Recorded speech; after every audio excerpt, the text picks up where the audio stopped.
Whew. Well, this will be a little different start to a video. It's 6:30 in the morning here where I live here in the Ozarks. And we live about an hour and a half, depending on traffic, 2 hours over to Rogers to pick up Harley-Davidson. So I've got the van loaded up. And I know it's dark, but here, open the door and turn the lights on. There you go. Van go. And I are heading over there to Pig Trail today. And today's Friday, and I'll be working on the chopper today. I'll stay the night over there tonight in the van, and then work on it tomorrow.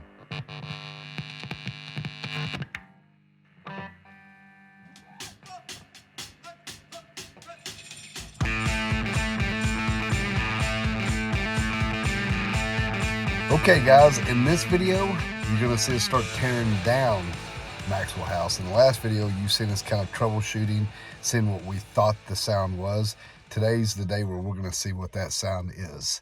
Okay guys, let's see if she starts. Oh yeah. There we go. The old barn. Oh, school bus. Good morning.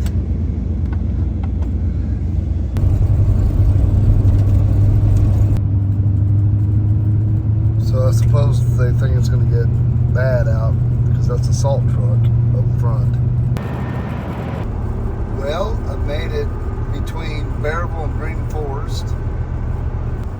So yeah, I think we're going to get a little snow.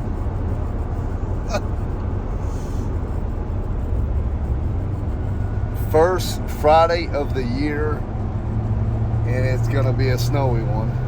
Of course, the first day that I actually go over and really start tearing into the chopper, that'd be the day, right? And it tickles me, right? So we all do this. I mean, come on. You and I, y'all know this, how it works. You go to plan something, you push stuff off because, you know, New Year's, Christmas, people's been on vacation, and you've got personal stuff going on, and you push stuff around and think, well, this is the date I'll set. This will work right here. And right down to the minute that I was leaving, and I'm talking, I got up at 5 o'clock this morning, got everything around, ate breakfast, and went ahead and left about 30 minutes earlier because I was going to leave at 7. I left at 6:30. And I mean, almost to the exact second, it started snowing. So, what do you do?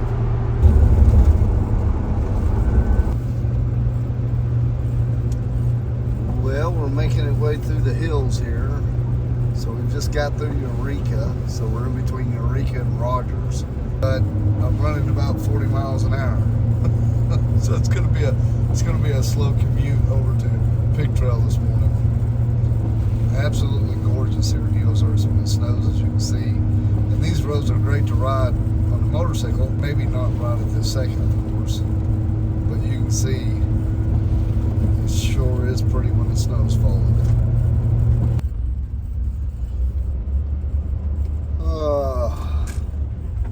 We made it.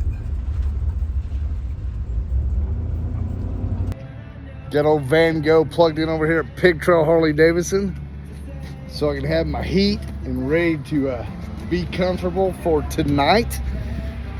Larry and I are fixing to tear in to Maxwell House today. Like I said, I'll be sleeping in Van Gogh tonight, and then I'll get up, get back at it, and see what we can do on old Maxwell House, the chopper, this weekend. Y'all stay tuned.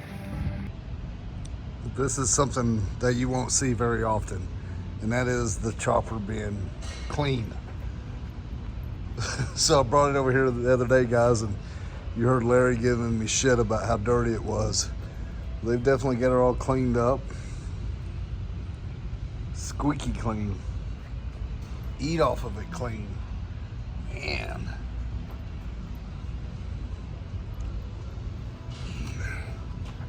Crazy. So while it's quiet, I'm gonna give you a tour in case you never have seen Pig Trail before. So our tech Chris is right here. And then I forget how many techs they've got. Shit, I don't know how many. This is the back of the shop back here. Hey man, I'll do you just a little walkabout.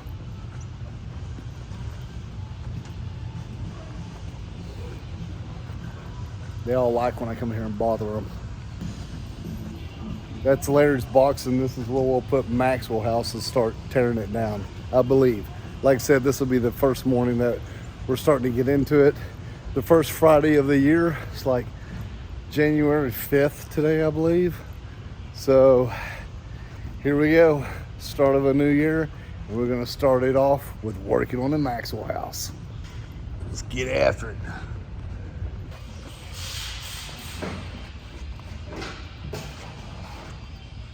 You want to open that up just a touch? I knew that. I forgot about I gotta work, tire. man. Well, I forgot the tire like I did last time. I don't know how I could forget it.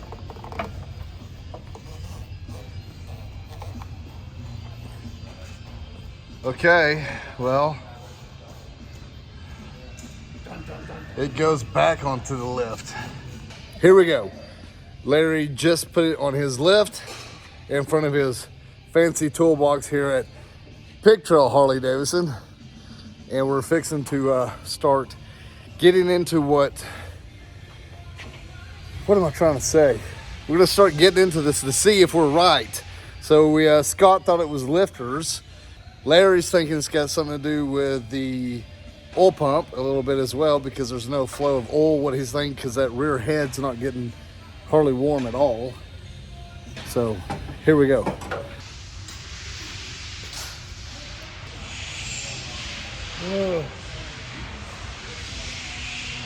Okay, well, you guys seen us bring the chopper over here. I gave you a breakdown of what the chopper means to us and what it is to Steph and I. And a few years ago, Larry and I did go through this with just kind of, we highlighted some problems it had and took care of some stuff. That's been 2 years ago. Right. This last year, 2023, I rode this thing hard, put it away wet. And I told Larry, man, this thing's making some sound. I don't know what's going on. And in the last video, you got to see Larry take it for a little spin. And he came back and kind of maybe had an idea of a few things maybe that could be going possibly. Yeah, questioning the ticking noise in the rear head and the lack of oil pressure. That's the kind of two important things. Lifter going out on you and having no oil feeding the motor. Well, I'm kind of curious too, Larry. I thought about this after I went home. We want our motorcycles to run as good as possible, and we want to take care of them. Right. And we don't want to cut corners. But there's a lot of times that when people are riding their motorcycles, they just don't know. Like you told me that oil wasn't maybe flowing correctly. You reach back here and grab the head. I didn't know to do that. Yeah, because a lot of people, I don't know. It's hard to say because I've been doing it again for about 30 years. So, but you look at your gauge too, and it could be your gauge is off. It could be that fact that this bike's been with this gauge for so long that the gauge is broke. But since we don't have any lights to say, hey, there's no oil pressure, we could have been running without oil pressure for don't know how long, because we don't have a speedometer either. Will we open this up? Will you be able to tell? We can see how bad the cam is, or we can see how good it is. And we can see not what our oil pump does on this side, because we're going to be opening the cam side, but you have your drive gear coming through your oil pump here, and then so your drive gear's back behind here. You'll see it more when we take this off. And then the questions that we were asking you, have you ever taken this off? And you said no, but how many oil changes have you done? Well, I changed the oil before I went to Sturgis. See, and then you didn't take this off. No. There's a tapping screen behind that. It's called the witch's hat that you look at, and it's kind of important because it's the first line of defense for all the junk that's going to get up in the top end. So, I mean, by looking at that, that'll give you a good indication of if there's a lot of junk and metal in this witch's hat, we are going to have a little bit more issues than we need or want. Okay. So, once again, I do want to clarify this really quick, guys. I know this busts a lot of bubbles and it goes against the grain riding choppers and all this stuff, but I'm not a fucking mechanic. I ride this motorcycle, and I have Larry take care of this motorcycle. And what's so cool about what Pig Trail's letting us, you and I do, is come in here and show Larry, and I get to learn, and I'm bringing you guys along with me. So together we get to learn, okay? So before you judge me, I've never declared myself a mechanic. Right. So these are things that I'm learning, so be easy on the comments. And if they're too harsh, well, I'll have to come to Larry and have therapy on Thursday. Larry, therapy Thursday. Therapy Thursday. Okay, so what's your thoughts that we're fixing to do here, Larry? Well, like I said, what we want to do is find out if these are even adjustable, because you could have adjustable push rods in it, because we don't even know what kind of motor we have. Okay. We don't know what cam we have. Nope. But from me riding it, I could tell it's not stock. Yes. So. But it wouldn't outrun yours. Right. One of them. One of the few that I have. Okay. Which, once again, guys, we don't know the exact year of this. This is a top vent Evo. So it's a later Evo, correct? Correct. So when you say later, that's 86 and above? No, it depends on what years you're talking about. Early, later doesn't mean anything. Shit. It's great that you said that. And sounded that's awesome. good. But so the stuff that we're talking about really doesn't mean anything to us until we start looking up parts. Then that's the most important part, because then we've got to look for a vented, head vented or case vented down here to find the right parts for it. Now, all the parts for a vented bike will fit on a non-vented bike. You just need to modify them a little bit. Everything, since this bike has been modified a little bit, yeah. We just have to, it's going to be all custom. It's going to be custom parts, custom this, custom that. And that's what the fun of this is it's kind of fun to find out, hey, what's in that? Because it runs this good. What makes that run so well? Well, curiously, Larry, like if someone's watching this is something that Pig Trail Harley-Davidson does. This isn't something you're just doing for me. No, I most of us own old motorcycles, so FXRs, that kind of. I know, man. That's what I really love coming in here, and I'll have to show you guys what's sitting around here beside us right now. It's a mixed match of a little bit of everything. Right. Now, I'm not going to say you're going to walk in here and see some pans or knuckles. In the front you will, yeah. And you've had those running. I've driven every one of those, ridden every one of them, so. But you're no stranger to what we're fixing to do here. No, Shovelhead, this is Evos. This is all, in my opinion, of course, the best motor ever made by Harley-Davidson is the flathead, because it's the longest production motorcycle engine they've ever had. But Evos are my favorite. Right. What do you have on your forearms? Which yeah, I got that. So okay, that's Larry. what we do. So what I did so far, real quick, is I just put a jack underneath it, so we can put our hands underneath it and rotate the rear wheel, just so we can feel what our lifters look like. And again, we've got to take the spark plugs out to rotate the motor a little easier.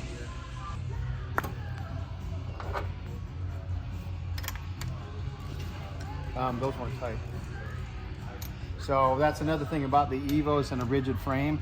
That wasn't tight either. Things come loose all the time. Everything does. And that's, when I remember riding bikes when I was younger, every bike had a toolbox and Loctite, baling wire, whatever it takes. People thought that was always funny, but I never had to call anybody and say, come pick me up either.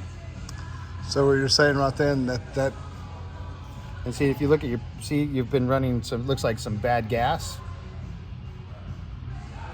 and your plugs are wet, and haven't had the bike. Oh yeah, I get accused of having bad gas constantly. Stephanie, that was for you. Somebody told me that last time. I'm not going to mention her name. Okay, so right off the bat, Larry is saying, okay, dude, your spark plugs are about to blow out and hit you in the nut. Yeah. You're running some shitty fuel. And then look at the difference here. Oh, a lot. See how much difference that has, and this is the rear plug. And again, the front plug. See the deposits breaking off. So we might have more issues than what we thought just from doing that. So if you're saying more issues than that, what would that mean? That means we might have to take off more We might just simply have an intake leak. That'd be awesome. But Yeah. that's not reality. It ran too strong for that. So it could be more. Oh, good. It could be a lot, or it could be nothing, but your luck's not that No. good, so it's going to probably be a lot. But it's okay because But it's okay, that's what we're here for. I got Lucky Larry on my side. Right. Well, Scott, don't run away. My spark plugs were about to pop out and hit me in my balls. I don't know. They're a little loose. But the good thing about it, they were both that way. Who changed your spark plugs last? 2 years ago. 2 years ago when we was in here. So what we're trying to do now is find top dead center compression on Okay. whichever cylinder we're going to do. We're going to do the rear first. I'm gonna help you rotate it. Got it.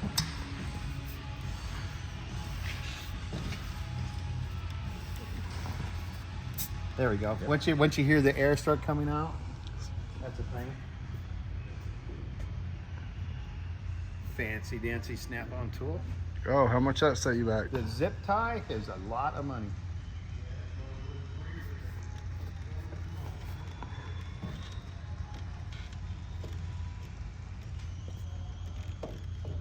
There we go. Easy peasy. Then we're gonna come back So over we're here. topped. We're topped. Top dead center of the rear cylinder. Okay.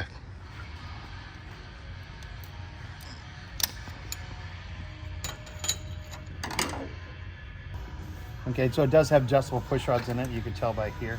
Oh, good. Then a simple test is just rotate that with your fingers. See what you feel. Is it nice and round and smooth, and there's no Well, no. what? No, it's not It's nice not. and smooth. Not it's nice and smooth. No, to me it feels bent. It feels a little odd. Feels a little bent. Yeah. A little, yeah. Okay. So I'm gonna turn this around here. So what I just experienced, what Larry was saying, instead of a smooth feel, I felt like an odd rotation in it. So, okay, right out of the box, we're already starting to get a little information. Scott wants to put his fingers on it. Yeah, right there. Yeah. You can even see it. Yeah. Ray Charles could probably see that. Yeah. What, Scott? What are you seeing? It's bent. It's bent. So I got a little bent. Yeah. Okay, that's from neglect, I guess. Maybe racing it. Yep, could be. Yeah. Sure, you've done that once. Or Yeah. There's proof of it somewhere. We'll drop that in right here.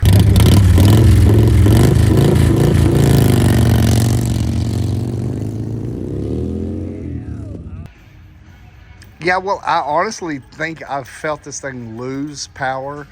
It's like you get older, like you lose oomph. It feels, Yeah, you lost. You probably lost a little compression because you don't have the valves doing exactly what they're supposed to do when they're supposed to be doing it. and then man, I kept hearing like at top end, like starting to pull a little. So right out of the box, we're already finding some interesting things on the old Maxwell House.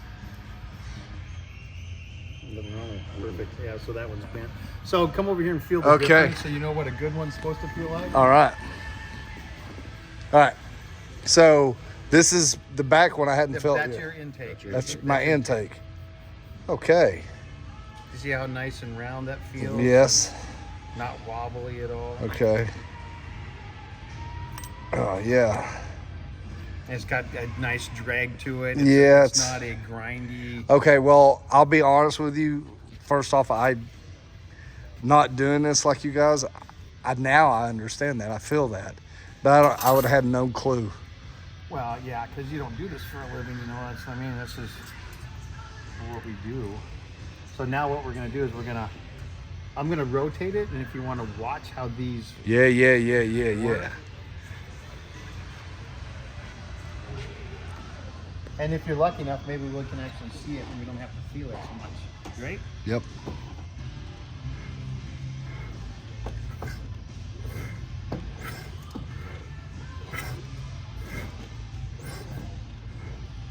Do you see anything? I Scott? can't see anything.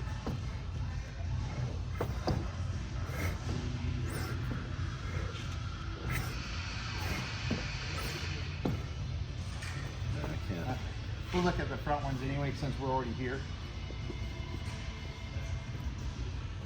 What else can I get? So push rods. So that being bent, if you have one, you just replace everything. Well, again, it's up to each and everybody's own their own decision of what they want to do.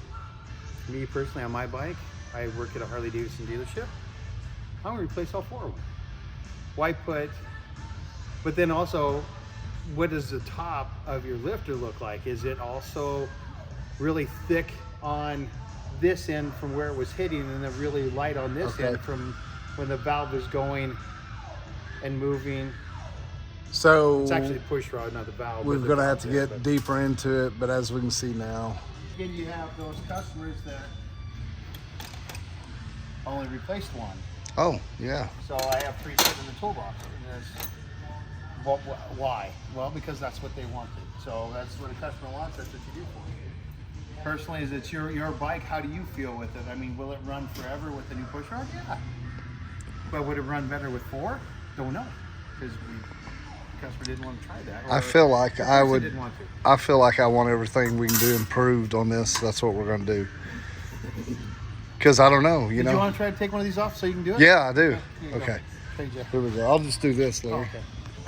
Okay, I'm going to attempt to do what Larry did, is pull the cover off the thing here. And I think he did this. Yep. And he pulled up. Well, you kind of put some pressure down that way and just twist her off. Twist it like Yep, this? just grab your hand from to the bottom. Like this and just twist it. Just twist That it? That's it. How the fuck do those stay on? All that pressure. I'll show you when you put it on. There you go, just like that. That was that easy. So now, but this is where the hard part comes in, because now you have a spring. That's your spring tension. Then you have a washer, so your washer doesn't kill. See how you've got a flaw right there in your. And then you have an O-ring right here. So just go ahead and try to pull that bottom one up. Just try to pull it up. This up? Yeah, this chrome piece up. See what a pain in the ass that is? Fuck that. Yeah, see, that's why, and now the funny thing is you just take your fingernail, a small screwdriver, whatever, and just go around it and move it up. And that's how easy that is. And then this is just something I engineered. Well, I had being back in the day, a lot of the technicians always helped out each other, and we did. So it just is. That's all this tool's made. Stainless steel wire. Bent. Yeah, just wire. It's welding rod, is what it was. Fill wire. Yeah. Okay, so I'm gonna ease this gasket O-ring up. Right. With my fingernails. Can you see that from your? I don't know. No, you can't. Your air cleaner's Oh, the fucking fucker. Just stick it in there, Larry. Yeah. Okay, so what I did is pull this up, and then I'm easing this washer up like Larry said, and then I ease that O-ring up with my fingers. All right? Do I have to get very high, right there. Yep. Now pull this up and out of there. All the way out of the way. And then you have another one of those rods right at your. That's it. Go all the way up. Okay. Nope, you got to go all the way up with your chrome. Okay. All the way up to the very top. Okay. And see, your exhaust is in the way, but that's just something you deal with. And then hook it up underneath here. And then right go there. Up here. Yeah. Okay. Okay, so now you go ahead and rotate your push rods with your fingers again. See how nasty they feel or how good they feel. They don't. Fucking tough is what it is. Well, that means that's good. That means they're still pumped up, which is good. Can't hardly turn it. Yep. Turn it a little bit. Now this is your exhaust. Which one? Intake. You move? That's your intake. Your intake's closest to the air cleaner. I think it feels okay.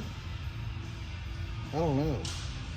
You know, I have no fucking clue, Larry. Well, how did it feel compared to the other one? Can I rub the other one? Well, it's going to be hard because they're at top dead center of the other one. I think it feels okay. It should. We didn't have any noise.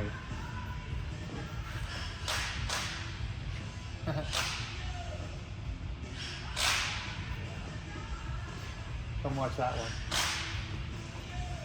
I got lashes so I can see. See where it's bent? Bent too. Yeah. Two Your bent pushers. exhaust valve, push rods are bent. Yeah. Come take a peek and rotate. Try to rotate them again, Okay. and you'll see it.